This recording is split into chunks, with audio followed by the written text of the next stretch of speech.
What would your advice be to... Thank you. I'm glad you clarified it. I'm just putting it to you that other people are suggesting otherwise, and you're the man who in the know, so I'm glad you clarified that for me. What's your advice to RMT members on picket lines if agency staff were going to try to get through that picket line? Well, there aren't any agency staff. You can see behind me, there's no agency staff available. Agency staff can't carry out the work of my members. They're highly skilled, safety-critical workers working in engineering, railway operations, signalling high-speed trains, complicated setups. There are no agency workers available that can replace our members. This is one of the myths that Grant Shapps is perpetuating because he has problems with reality, I think, sometimes. There are no agency workers coming here to work today. There is a complete lockdown of the railway on London Underground, and the only people that are working are managers that have been trained up in a couple of hours to take this forward. As it happens, the managers' union is balloting from yesterday as well because they're facing exactly the same problems. So we think the problems on the railway are going to escalate. ASLEF are going to be balloting soon. I think Unite are going to ballot. So the problems are getting worse and worse. And so the government has got to deal with that. But there are no agency workers here. There's nobody crossing our picket line. And our Not today, action Mr. is Lynch, but there might be. From the north of Scotland to the south of Cornwall. I understand that, Mr. Lynch, and that's certainly the case today. But, you know, will it still be the case if after this week you still get nowhere with the negotiations? The government is saying that they are going to bring in agency workers. My question to you is, I'm guessing that some of your members will still stay on the picket lines. What will they do if agency workers try to cross those picket lines? Well, we will picket them. What do you think we'll do? We run a picket line and we'll ask them not to go to work. Do you not know how a picket line works? What if they do anyway? I very much know how a picket line works. I'm much older than I look, Mr. Lynch. What will picketing involve? Well, you can see what picketing involves. I can't believe this line of questioning. Picketing is standing outside the workplace to try and encourage people who want to go to work not to go to work. What else do you think it involves? And what if they want... Well, I just wondered what else it might involve, because I very well remember the picket lines of the 1980s, where are you going with your... Mr. Lynch. I'm asking you what your members would do, Mr. Lynch. Which picket lines are you talking about? The miners' strikes. Miners' strike. Yeah. Well, does it look like the miners' strike? What no, are you talking about? No, it doesn't, Mr. Lynch, and I'm just asking, I'm just to clarify. Seems to have gone off into the world of the surreal. No, Mr. Lynch, and I'm sorry if you feel the need to ridicule me, but I'm just asking you what you expect your members to do. But your questions are verging into the nonsense. I'm asking you. Picket as effectively as we can. And what does that involve? Look, there it is. That's what it involves. So you won't stop agency workers crossing the picket line? We will try to stop agency workers crossing the picket line by asking them not to go to work. What is it you're suggesting we will do? I'm just asking you. I'm trying to clarify for the benefit of the British public who are being stopped from travelling around the country, Mr. Lynch. I'm just trying to clarify exactly what your members would do. Ask politely. Thank you for... I'm replying to you politely. To answer the question. What we will... OK, Mr. Lynch. I've answered the question about 6 times. If there are people trying to cross the picket line, we ask them not to cross it. I'm asking questions on behalf of my viewers this morning, Mr. Lynch. I'm very sorry if you find it offensive. Well, you seem to have got lost in your questions, it seems to me. No, I haven't. Well, perhaps I could just ask it just once more, see how you feel about it. If agency workers want to cross the picket lines so that people can go about their work and their business and travel around the country, your members will ask them not to cross.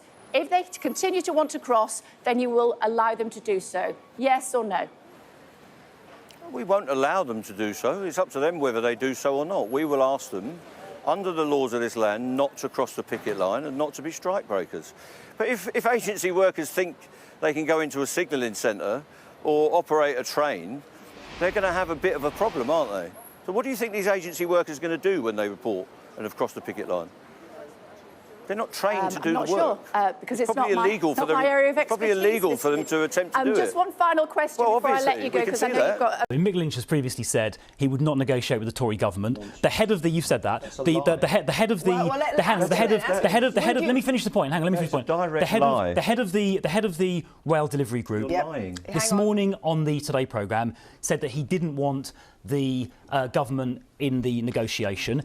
We've made money available to the railway industry. It's up to the employers to negotiate with the trade unions. And what happened this afternoon was halfway through these negotiations, while they were ongoing, the unions came out onto the street and gave an impromptu press conference, I mean, there's TV footage, saying that the strike was going to continue. OK, let's just pause. Hang on. I mean, it's on video. Now, Mick Lynch, excuse me. Mick Lynch, I want to ask you a question. I want to ask you a question. Would you be prepared to negotiate with the Tory government, yes or no? Absolutely. I've met every Tory transport minister in the last year. Bus, rail, maritime and the Secretary of State. We've never said we won't meet the Tories. What we said was that they're not at the table. I'm negotiating with the employers. You've also lied that we left negotiations on Saturday and went to a rally. There were no negotiations scheduled for Saturday. You are a liar. Right. Yesterday, they thought it was more important to attend a TUC rally than carry on talking. Well, he's making it up. What he's saying is untrue. We didn't attend a rally instead of negotiations. There were no negotiations scheduled, and the train operating companies have not spoken to me or any of my officials since Thursday. Unfortunately, the unions, Mick Lynch, the RMT, have been gunning for this strike throughout. Back in April, they called the strike on the false pretence with their members of taking themselves off the pay freeze, which, of course, the whole of the public service has had for the past couple of years. That pay freeze was coming to an end anyway. We're faced with thousands of job cuts, despite what Grant Shapps says. There's been no guarantee that these redundancies won't be compulsory. So they're actually proposing pay cuts, not a pay rise, and an increase in working time on the railway. And if that's the way the rest of society is going to go, that you have to work more hours for less money, we've got a real crisis in this country. How can we stop this summer of discontent and striking, Jonathan? Well, I used to be a trade union representative, and the key part of being a trade union representative is the ability to negotiate and give and take on both sides. What Mick sadly is, he wants his cake and he wants to eat it. He won't come down and have a sensible conversation about the fact that 3% is a very good offer on the table with modernisation. But you've heard, even now Network Rail are moving to a position where they're saying we will go above 3% with modernisation. And Mick's talking about, modernisation is a scary thing. Modernisation such as installing an app on your phone so you can communicate better with your workers, or having sensors on trains to detect deficiencies in the rail network. I don't think are controversial things. I think they're good things because they means that drivers are safer and ultimately, people on the rail line as well are safer. And that's what we want to see, the best health and safety we can. And what Mick's doing is undermining the rail network. We know passenger numbers are down by about 20% to pre-pandemic levels. We are in a world where we want to get to a place where we have net zero. That means encouraging more people onto public transport. These strikes are only going to drive people further away from it. And the pay rise that Mick wants will therefore just add more cost to the rail network, making it more unaffordable for more working people. He should be apologising to the doctors and nurses who can't get to hospital, the patients who can't get their operation, the kids who will miss out on their education today, but also those armed forces veterans who risk their lives for our freedoms, who won't be able to celebrate Armed Forces Day on Saturday. Do you want to apologise for all that, Mick? Well, I think Jonathan should apologise for talking nonsense. None of that is true. We have got automated technology on trains. We've got pantograph cameras. We've got ultrasonic sensors. We've got things that detect faults on tracks. That is all rubbish. I negotiated that deal with Network Rail myself. We've got on-train technicians, all sorts of new technology that is being deployed. So that is just stuff that's written in Conservative central office for backbench MPs to spout. So no sorry to veterans, ministers. Mick. OK, so no sorry to I veterans. don't want this disruption. I don't want people to be good to know veterans inconvenienced, and I want a settlement to this dispute. I can't do that with a backbench MP who's just learned it off a script. Well, hang on. Let him respond to that. Are. Let me respond to the picket line. Should Labour MPs be on the picket line or not?